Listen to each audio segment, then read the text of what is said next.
திருச்சிற்றம்பலம். போற்றியோம் நமச்சிவாய. எல்லோருக்கும் வணக்கங்க. இது உங்கள் அகத்தியர் வாக்கு. மிதுனம் ராசி ஐப்பசி மாத ராசி பலன்கள். மிதுனம் ராசியை பொறுத்தளவுக்கு ஐப்பசி மாதம் ராசி அதிபதி புதன் 5ஆம் இடத்துல இருக்கார். தன்னுடைய அதிநட்பு ஸ்தானம் சுக்கிரன் வீட்டில் இருக்கார். அதே மாதிரி பார்த்துட்டிங்கன்னா சுக்கிரன் கன்னி ராசியில் பரிவர்த்தனையாகி இருக்கிறாங்க. புதன் வீட்டில் சுக்கிரன் வீட்டில் புதன் இருக்காங்க. இது மிதுன ராசிக்கு ஒரு நல்ல விதமான ஒரு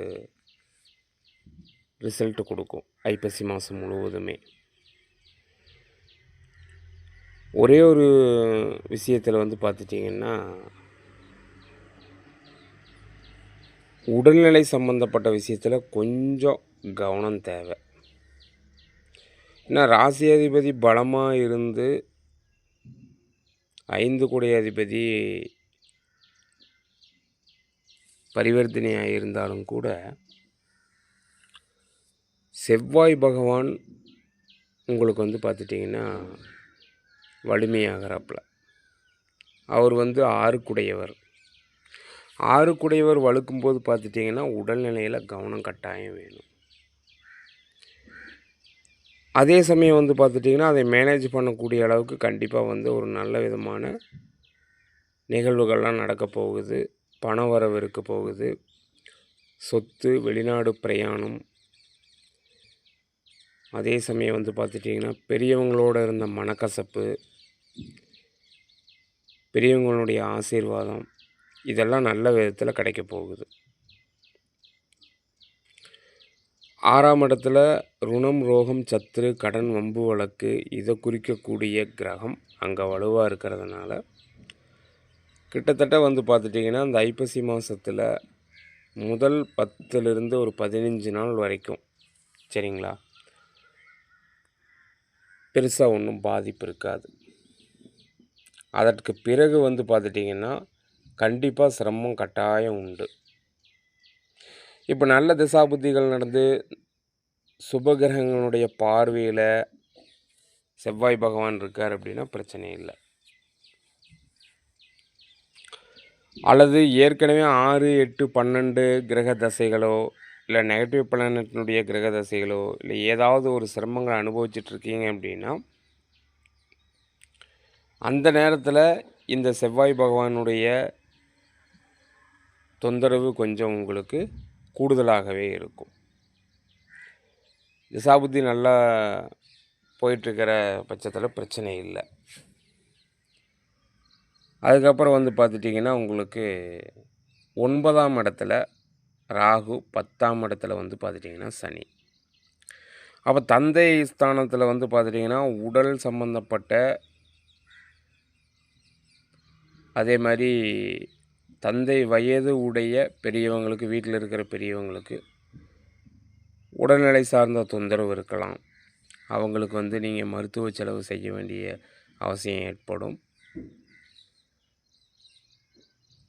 அப்புறம் பார்த்துட்டிங்கன்னா உங்களுக்கு பெரியவங்களோட சில நேரம் கருத்து மோதல்கள் வரும். அல்லது அவங்க என்னென்னா உங்களுக்கு ஒரு சப்போர்ட் பண்ணாமல் போகலாம். ரொம்ப அதனால் மனக்கசப்பு உண்டாகும். வேலை உயரதிகாரிகள் அவங்களோடையும் பிணக்கு கட்டாயம் ஏற்படுங்க. அதனால் வேலை செய்கிற இடத்துலையும் கொஞ்சம் கவனம் தேவை. ஏன்னா 6 குடைய அதிபதி 6ஆம் இடத்துல வலுவாகும்போது என்னன்னு கேட்டிங்கன்னா கண்டிப்பாக உங்களுக்கு அந்த இடத்துல சிரமத்தை கட்டாயம் கொடுக்கறக்கு வாய்ப்பு உண்டு. அதனால் வேலை செய்கிற இடத்துல கண்டிப்பாக ப்ரெஷர் இருக்கும். அதை கவனமாக பார்த்து அது பண்ணிக்கணும். சரிங்களா. வீண் பழிகளை சுமக்க வேண்டி வரும். அலைச்சல் அதிகமாக இருக்கும். இதையெல்லாம் கொஞ்சம் நீங்கள் கவனப்படுத்தி பார்த்துக்கணும். என்னதான் இருந்தாலும் ராசி அதிபதி 5ஆம் இடத்துல கொஞ்சம் நல்ல நட்பு வீட்டில் இருக்கிறார். அப்படிங்கிறப்போ 5 குடையவரும் அந்த இடத்துல இருக்கிறது ஒரு வகையில் நல்லது தான்.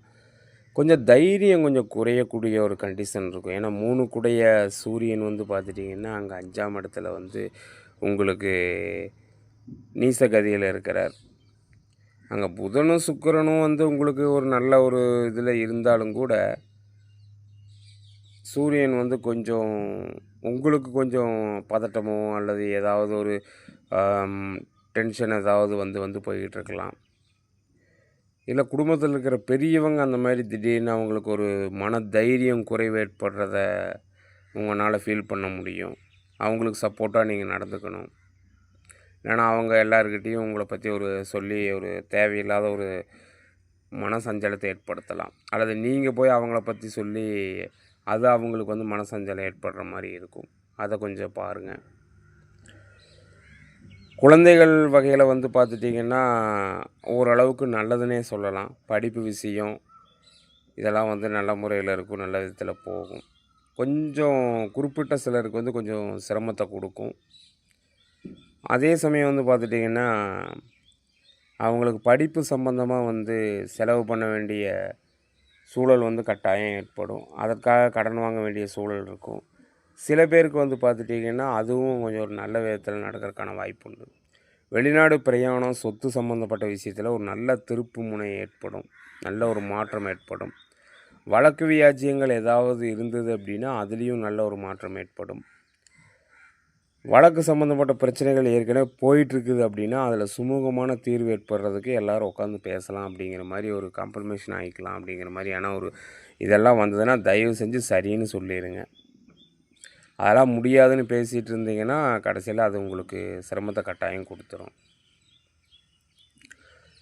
அதுக்கப்புறம் வந்து பார்த்துட்டிங்கன்னா இந்த 10ஆம் இடத்துல இருக்கிற சனி உங்களுக்கு தொழில் ஸ்தானத்தில் வந்து வலுவாக இருக்கிறார். தொழில் ஸ்தானாதிபதியும் இந்த இடத்துல வலுவாக இருக்கிறதுனால குரு பகவான் உங்களுக்கு பண வரவில் வந்து கண்டிப்பாக நல்ல ஒரு ரிசல்ட் கட்டாயம் உண்டு. சரிங்களா? அதே மாதிரி ஏதாவது தொழில் மாற்றம், வேலை மாற்றம், இடமாற்றம் இதெல்லாம் நல்லபடியாக இருக்கும். சம்பள உயர்வு இதெல்லாம் இருக்கும். என்னதான் இருந்தாலும் ராசிக்கு 7க்குடையவன் உச்சமாகும்போது வந்து பார்த்துட்டிங்கன்னா வீட்டில் மனைவியோட முரண்பாடு, அதே மாதிரி வந்து பார்த்துட்டிங்கன்னா வேலை செய்யக்கூடிய இடத்துல உயரதிகாரிகளோட முரண்பாடு, இந்த மாதிரியான ஒரு சூழல் இருக்கும். அதே மாதிரி ஒரு சிலருக்கெல்லாம் வந்து பார்த்துட்டிங்கன்னா மனைவி ஏதாவது அவங்க சுயமான உழைப்பு அல்லது குடும்பத்தில் இருக்கிற பெண்கள் சுயமான உழைப்புக்கு ஏதாவது வசதி செய்து கொடுக்க சொல்லுவாங்க. அவங்களும் வந்து உங்களுக்கு சப்போர்ட் பண்ணுவாங்க. எப்படி இருந்தாலும் கிட்டத்தட்ட ஒரு 50% மேலே வந்து ஐப்பசி மாதம் ஒரு நன்மையை கட்டாயம் கொடுக்கும். எந்த நிலை வந்தாலும் அதை பற்றி பிரச்சனை இல்லை. கண்டிப்பாக அதை நினச்சி நம்ம சந்தோஷப்படலாம்.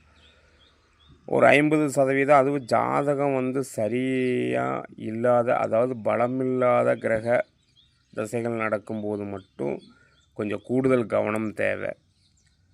மற்றபடி ஐப்பசி மாதம் மிதுன ராசிக்காரங்களுக்கு வந்து பார்த்துட்டிங்கன்னா ஆவரேஜ் பலன்களுக்கு கூடுதலாகவே நடக்கும். அதுக்கப்புறம் வந்து பார்த்துட்டிங்கன்னா உங்களுக்கு 8 10ஆம் இடத்துல இருக்கிறதுனால தொழில் சார்ந்த இடத்துல கவனத்தோடு பணிபுரிய வேணும். அப்புறம் 9ஆம் இடம் அப்படிங்கிறப்போ ஆன்மீகம் சார்ந்த பிரயாணத்தை மேற்கொள்வது நல்லது. ஆன்மீகம் சார்ந்த இதெல்லாம் வந்து பெரியவங்க ஆசைப்பட்டாங்கன்னா அவங்களையெல்லாம் கொஞ்சம் கூட்டிகிட்டு போயிட்டு வாங்க. முடிஞ்ச அளவுக்கு எல்லாத்தையும் யோசனை பண்ணி பார்த்து பொறுமையாக செய்யுங்க. 6 வலுத்து இருக்கும்போது கொஞ்சம் உணர்ச்சி வசப்பட வைங்க. அதெல்லாம் பார்த்து கவனமாக என்னங்கிறது நிதானித்து செயல்படுறது மிகவும் சிறப்பு. இது வரைக்கும் பொறுமையாக கேட்டதுக்கு நன்றிங்க. போற்றி ஓம் நமச்சிவாய.